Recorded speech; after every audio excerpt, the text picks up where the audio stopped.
Antropología. La defensa de los derechos humanos en el mundo.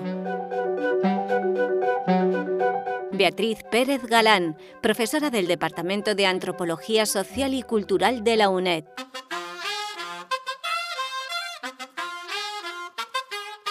Tú nos dices que debemos sentarnos, pero las ideas solo pueden levantarnos, caminar, recorrer, no rendirse ni retroceder, ver, aprender como esponja, absorber. Nadie sobre todos, faltan todos, suman todos para todos, todo para nosotros. Soñamos en grande que se caiga el imperio, lo gritamos algo, no queda más remedio.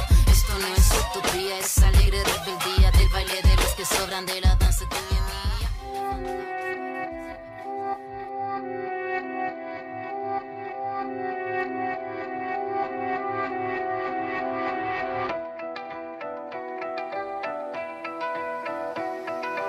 En 2017 fueron asesinados al menos 312 defensores y defensoras de los derechos humanos, el doble que en el año 2015, en la mayoría de los casos con impunidad. Vamos a conocer la experiencia de la propia voz de una de estas defensoras de los derechos indígenas gracias a la profesora de Antropología de la UNED, Beatriz Pérez Galán, que ha invitado a una activista y líder indígena guatemalteca, referente internacional de la lucha por preservar los recursos naturales. Está amenazada de muerte en su país, por lo que reside refugiada en España.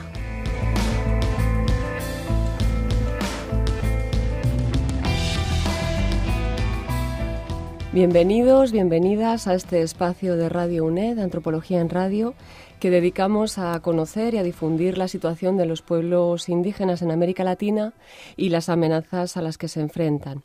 Y para esta serie de programas venimos contando con profesores, con expertos, líderes y también con representantes de pueblos indígenas que han venido pasando por estos micrófonos y que han hablado del derecho a la comunicación, a la tierra, al territorio, a los recursos, entre otras cosas. En esta ocasión vamos a dedicar el programa a conocer cuál es la situación de aquellos líderes, de aquellas personas que son activistas y trabajan en la defensa de los derechos de los pueblos indígenas.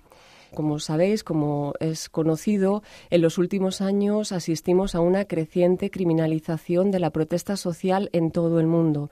Y como parte de esa creciente criminalización, América Latina es una de las regiones que más se han visto afectadas por esta situación.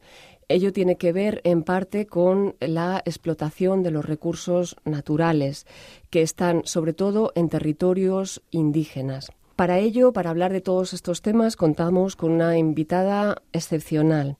Aura Lolita Chávez es feminista, maya quiché de Guatemala, es integrante de la red de sanadoras ancestrales del feminismo comunitario y Lolita además es representante del Consejo de Pueblos Quichés, que es la razón por la que está aquí. Este Consejo de Pueblos Quichés, junto a otros pueblos mayas de Guatemala, está conformado por 87 comunidades y tiene casi 30.000 personas o representa a casi 30.000 personas. Este consejo, del que nos hablará Lolita, viene denunciando públicamente los megaproyectos mineros, hidroeléctricos, los monocultivos que desarrollan las transnacionales con el aval de los estados, en el caso concreto de Guatemala. Como representante del Consejo de Pueblos Quichés y como activista defensora de los derechos humanos y de los derechos de las mujeres indígenas, Lolita ha venido recibiendo amenazas de muerte, violación y asesinato. Por esta razón cuenta con medidas cautelares de la Comisión Interamericana de Derechos Humanos y por esta razón también se vio obligada a salir de Guatemala para salvaguardar su vida durante el año pasado.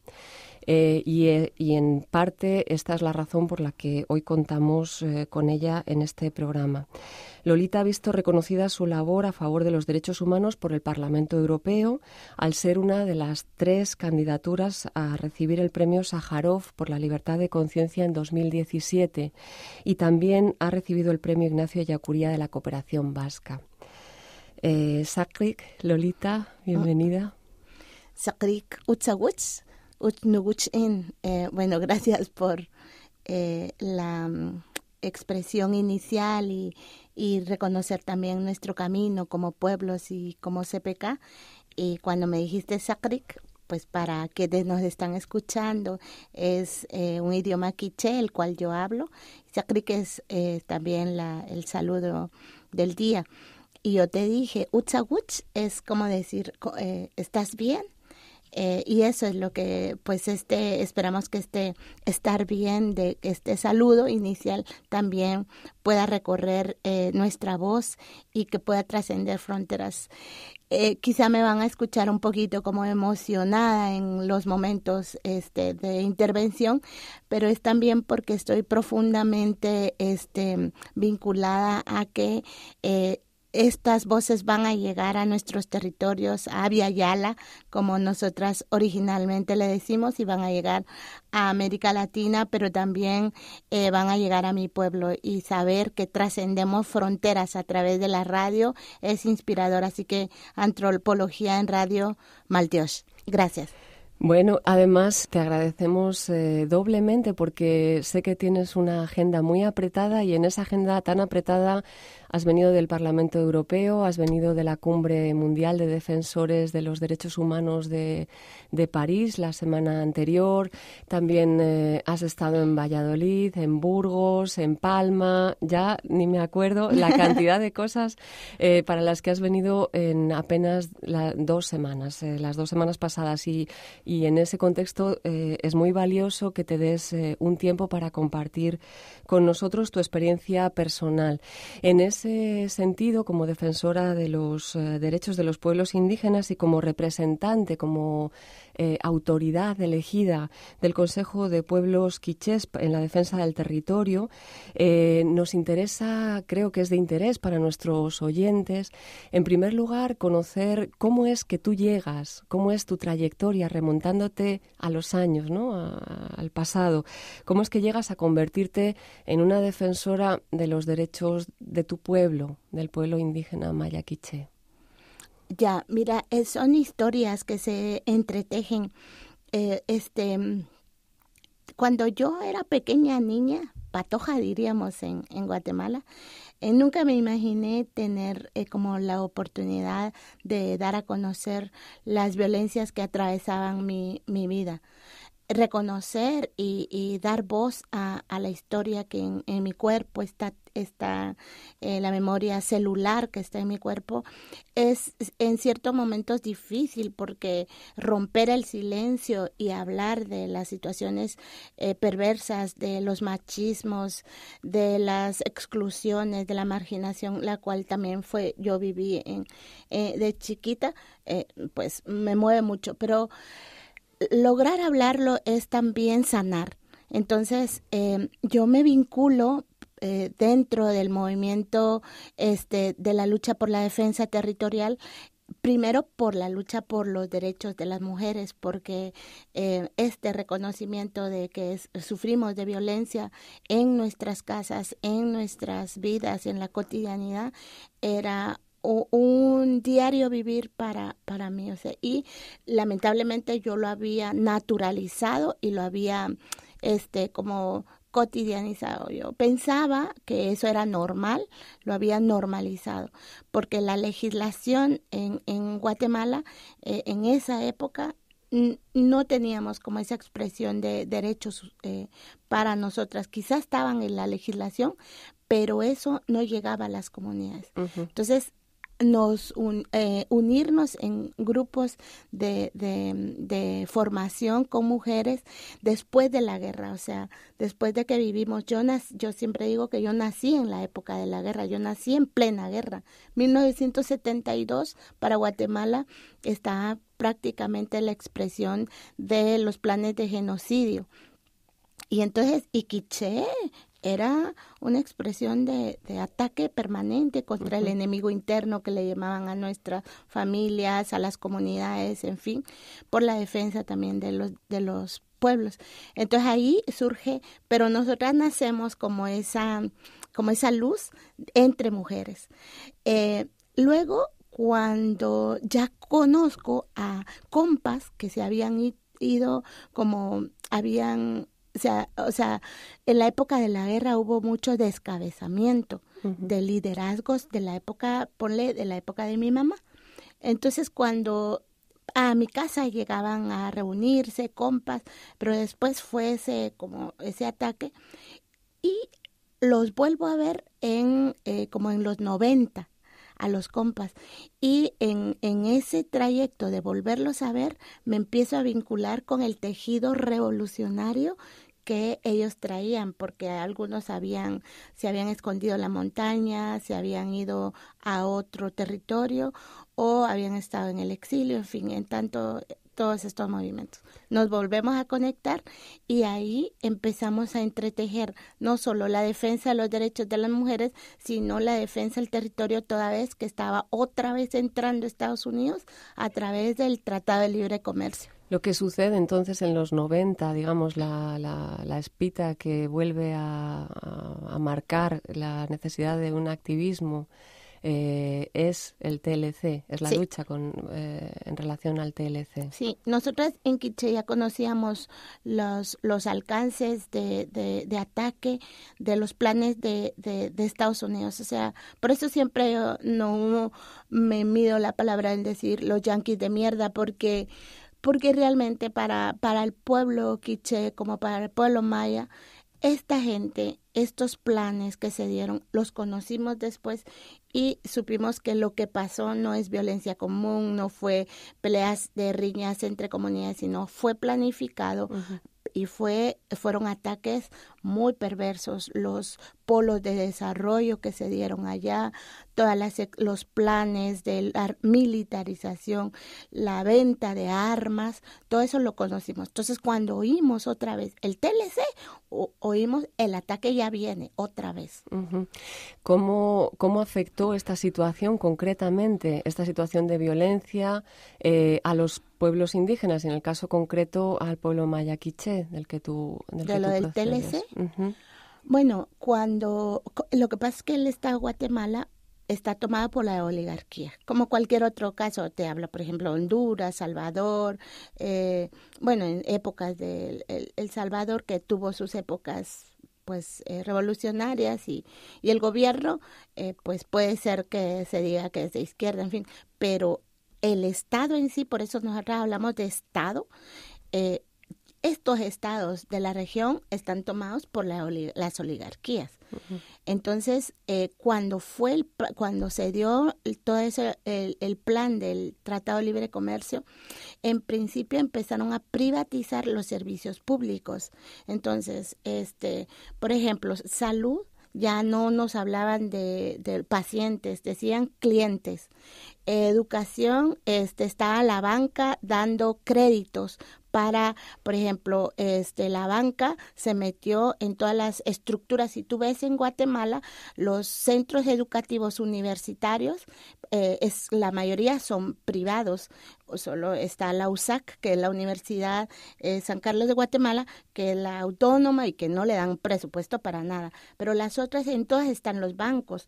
¿Qué pasó con esto? Que los bancos empezaron a hacer créditos para los estudiantes que quisieran estudiar, pero créditos con altos costos y créditos que nos vinculaban con la tierra. O sea, teníamos que llevar como los títulos para hacer este canje de dineros. Todo ya era dinero, todo era mercancía, era oferta-demanda.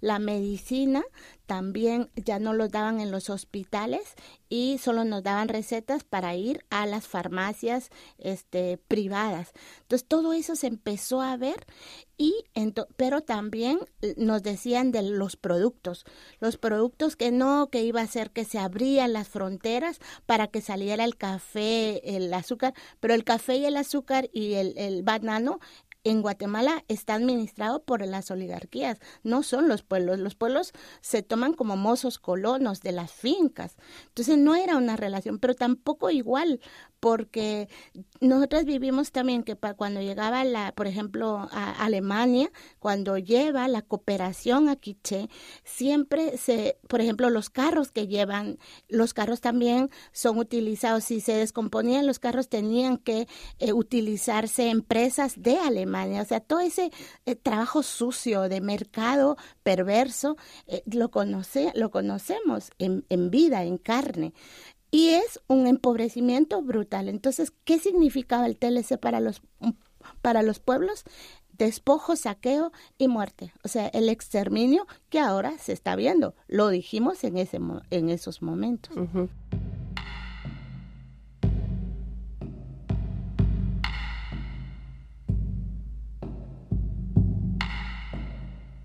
En ese contexto surge el Consejo de Pueblos Quiché. ¿Cuáles son sus atribuciones? ¿Qué es lo que hacéis?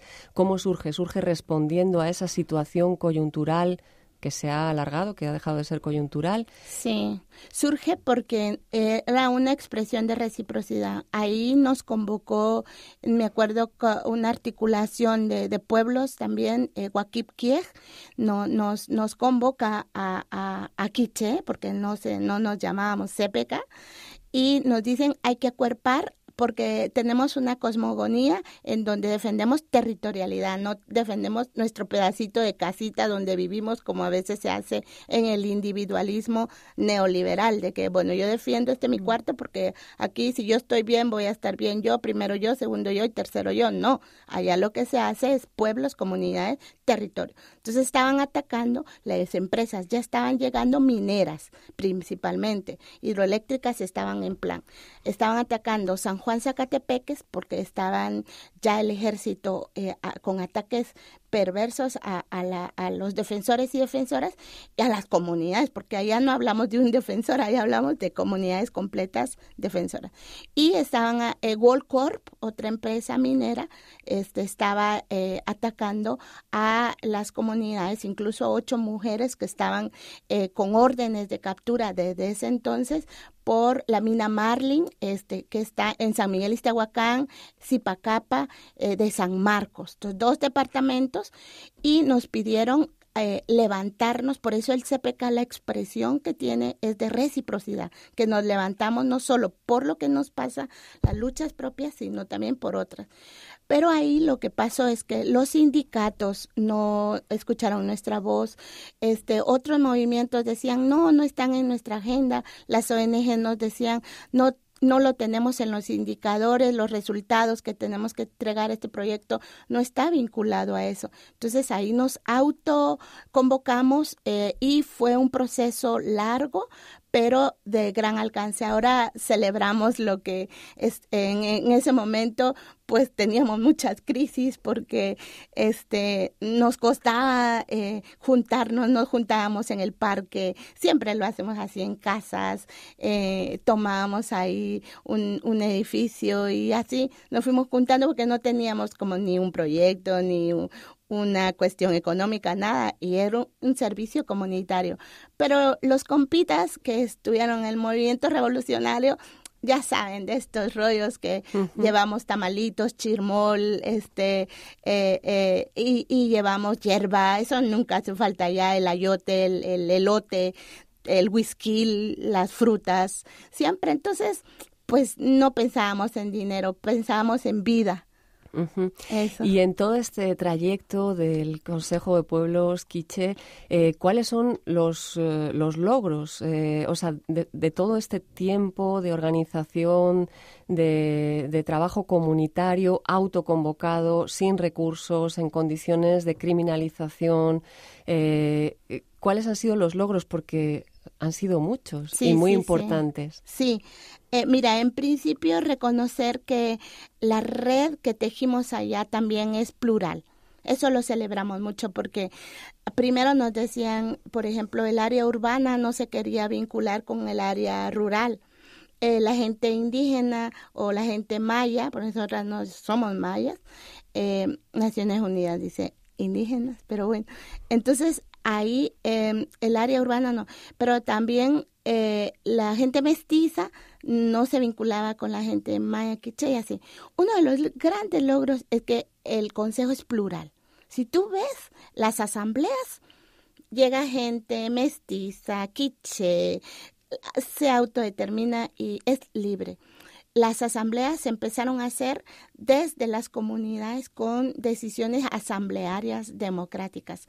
Como se nos acusaba de que éramos un estorbo para el desarrollo, que éramos una mala imagen para el Estado de Guatemala supuestamente democrático, que decía siempre, porque estábamos después de época de paz, que dijeron hay paz, y era mentira. Entonces ellos querían decir todo lo apaciguar a los pueblos era como demostrar paz para afuera, pero cuando nos levantamos en movimiento, en lucha, en defensa, en reciprocidad, eso también es decir cómo estaba la situación. Entonces fue un gran logro visibilizar la organización, entretejer otra vez porque los miedos estaban presentes. Entonces la gente decía, no se levanten, los van a matar, los van a exterminar y no sé qué. Y nos levantamos y con voz, eso fue lindísimo.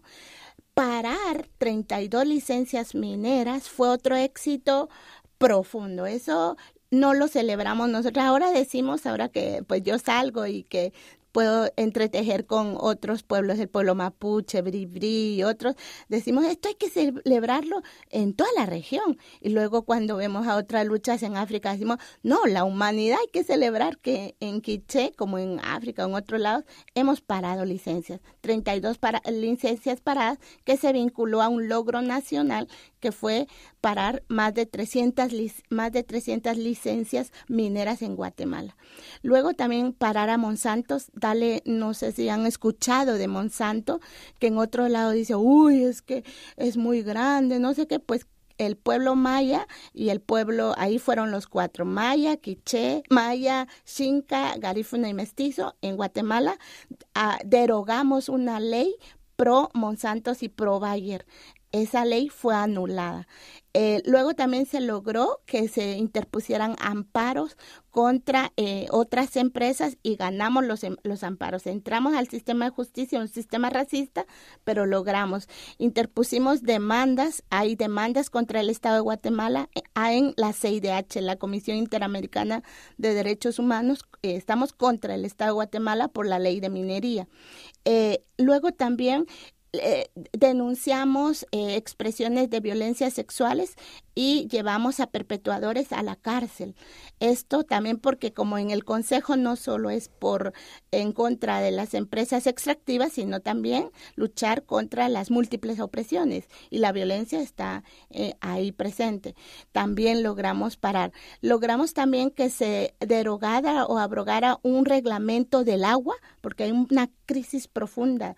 Uno de los grandes problemas que tiene Quiché, y es un sueño que tenemos, es un sueño que yo llevo en mi ser, es que tengamos acceso al agua, porque vivimos en montaña, pero no tenemos acceso a agua. Es como ese trato injusto de la situación. Paramos también eso. Y la participación de los niños y niñas, como expresarle a la humanidad la sabiduría intergeneracional, porque a veces los estados solo ven como ciudadano a una persona mayor de edad, le dicen 18 años, ahí la sabiduría se dio. Las consultas, hicimos consultas demostrando que tenemos decisiones propias, consultas basadas en el convenio 169. Y hay mucho más. Paramos que se privatizaran los hospitales, por ejemplo, denunciamos el racismo y luego la sanación. Yo saludo que uno de los logros sea nuestro caminar hacia la sanación.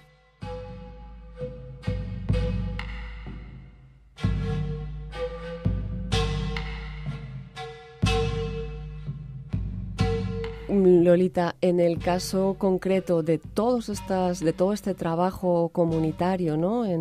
Para parar licencias mineras, para denunciar los abusos de las transnacionales, de Monsanto, las distintas violencias, ¿no? que se entretejen, que se entrelazan, ¿no? De género, violencias institucionales, violencias contra los derechos de los pueblos indígenas. Hay mucho por hacer. ¿En qué consiste concretamente allá el trabajo de los defensores de los derechos de los pueblos indígenas allá? Yo sé que tú estás aquí en calidad de representante del Consejo de Pueblos Quiché y tu trabajo ahora se centra, en parte, se ha centrado durante el año pasado aquí, en esta parte del mundo. Pero los compañeros allí, cuando estás allí, ¿en qué consiste ese trabajo?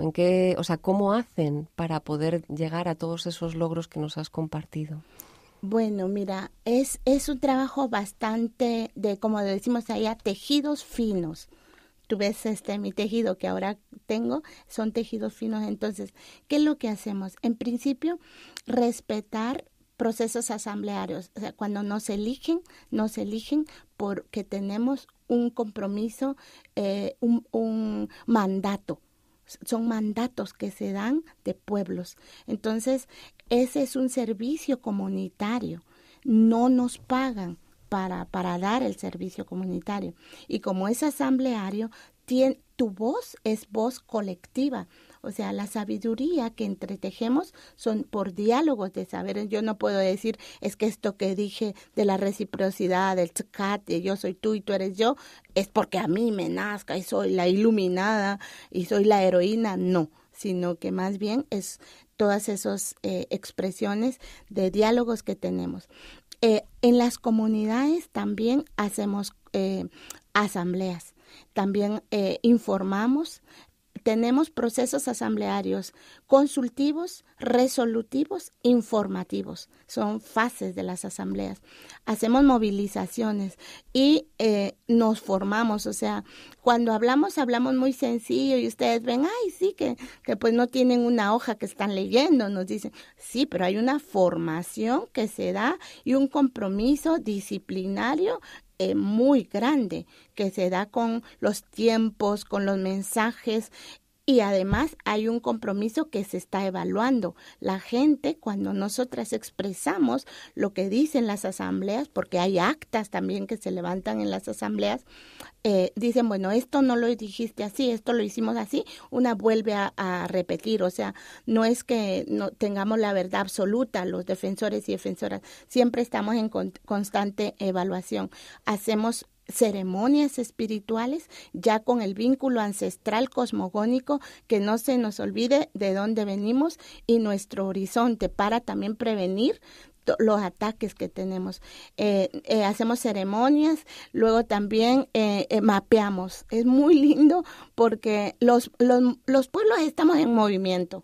El pueblo quiché no es un pueblo estático que dice el pueblo maya que fue de la civilización y se terminó, no. Siempre estamos entretejiendo. Entonces hacemos planes. La planificación es muy importante para reconocer que los incidentes que se dan no son aislados, sino son también por entramados de planes geopolíticos. Estudiamos a los que nos atacan, que nos han llamado los enemigos, porque los pueblos somos los enemigos del neoliberalismo. Entonces, estudiamos al neoliberalismo.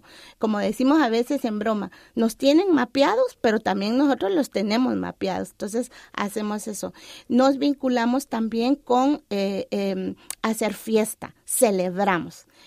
Ahora me dices que pues ya conocer los logros, pero cada logro, te digo, ponemos marimba, hacemos comida, hacemos fiesta, danzamos. Aquí a veces ya mi cuerpo dice, bueno, ¿y la danza dónde está?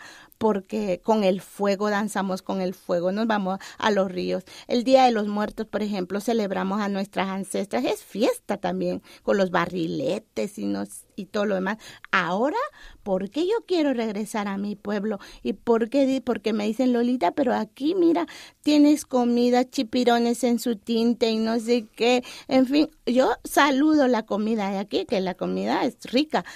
Pero allá también tenemos nuestras propias expresiones que nos dan fuerza y nos sostienen. Y la cultura, que es parte de la cultura y de la identidad.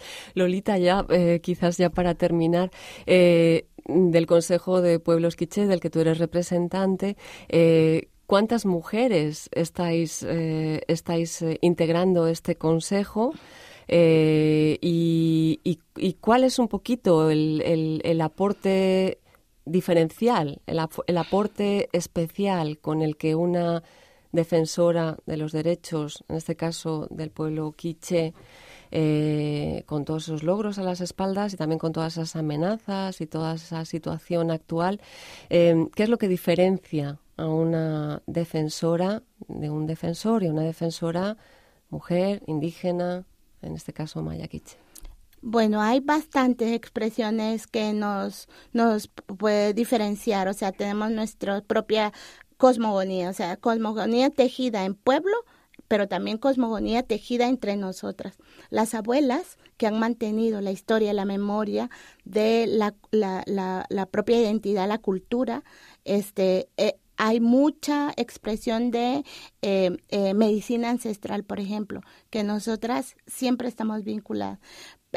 Cuando hablamos de cuántas mujeres, el dato referencial que podríamos decir en este caminar de los tiempos del CPK es que cuando hicimos la consulta comunitaria de buena fe, estuvimos participando más de 27,000 personas. Ese es el referente asambleario porque es con nombre, apellido, todo. 87 comunidades, en fin. Se viene haciendo las asambleas.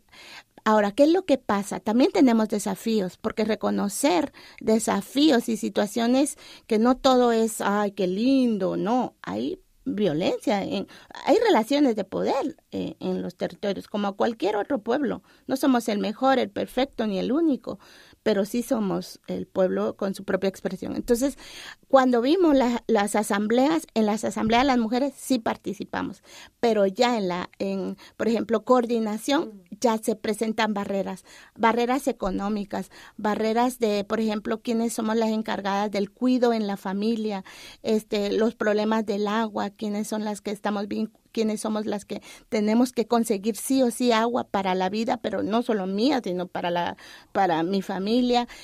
También los tratos de los compas que se vive acoso, en fin.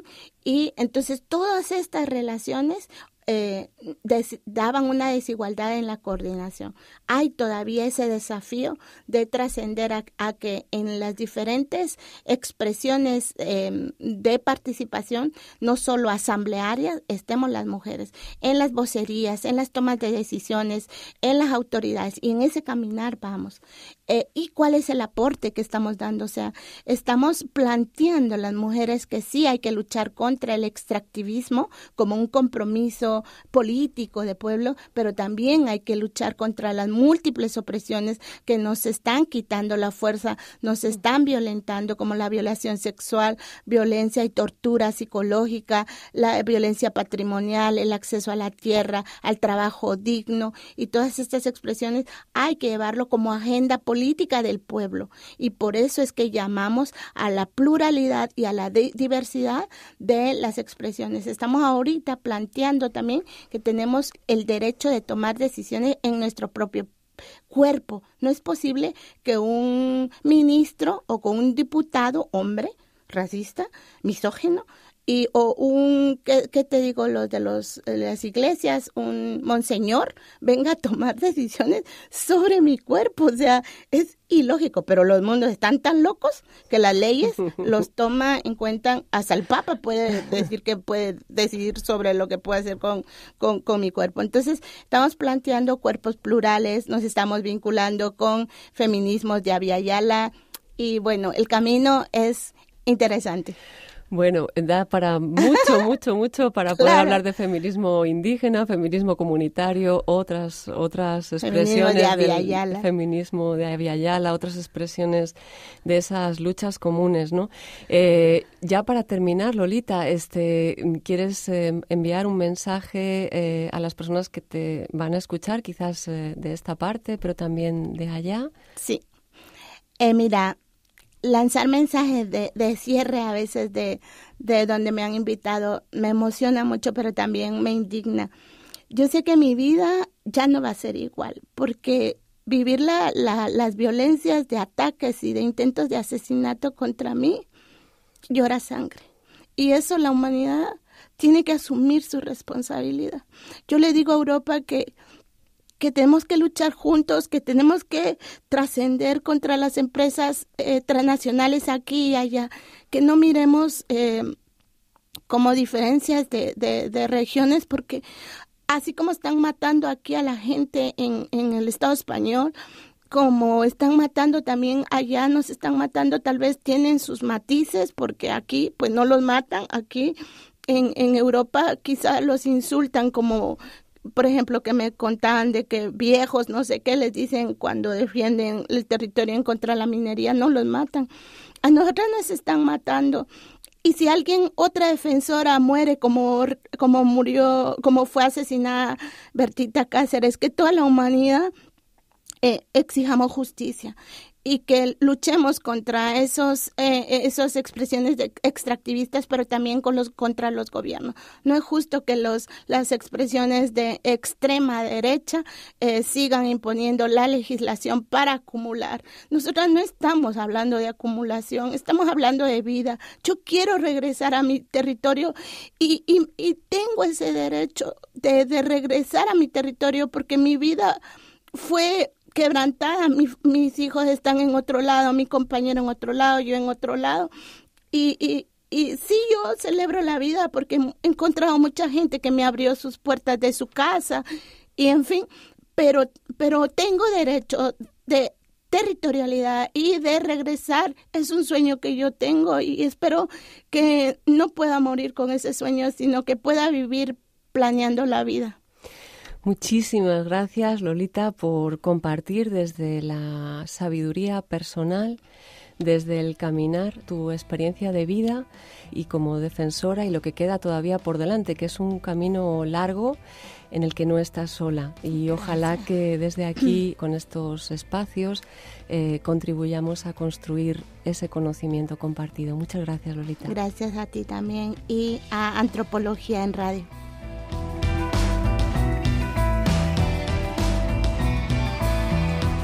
Muchas gracias a nuestra especial invitada, Aura Lolita Chávez, por compartir con nosotros su trabajo y su experiencia vital como activista de los derechos de las mujeres, de los pueblos indígenas y de los recursos naturales. Muchas gracias también a la profesora de Antropología de la UNED, Beatriz Pérez Galán, que de esta forma trabaja por difundir la situación de los pueblos indígenas de América Latina. Muchas gracias a las dos de nuevo y esperamos que vuelvan pronto para seguir compartiendo esta realidad, rompiendo con el silencio que pretende conseguir la violencia.